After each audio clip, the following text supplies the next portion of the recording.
Hi class, in this lab we're going to be creating a whisker plot, and let me show you. So you're going to open up this link and it's going to take you to Desmos.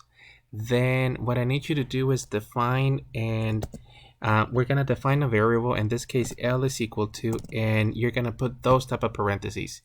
Then go back to the lab and very carefully we're going to actually copy and then go to the Desmos portion and paste it. You may have to do Control V.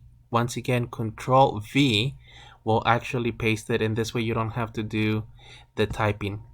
Now, the last portion is the code that is actually going to give us the whisker plot, and in this case, you're just going to type in box plot and then parentheses L.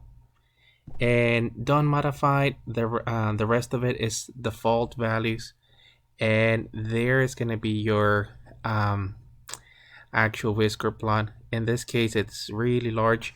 All I need is a screenshot of what you see. That would be sufficient. You can actually change the height in here, and that would be for your project, depending on what you guys are depending on what data you're actually evaluating. In this case you can leave it at 1 or you can modify it.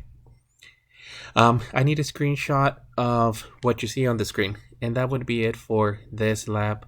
Once again, to paste this data, which is the hard one, you do Control and then V, and that will do it. And this way you don't have to type in all the numerical values.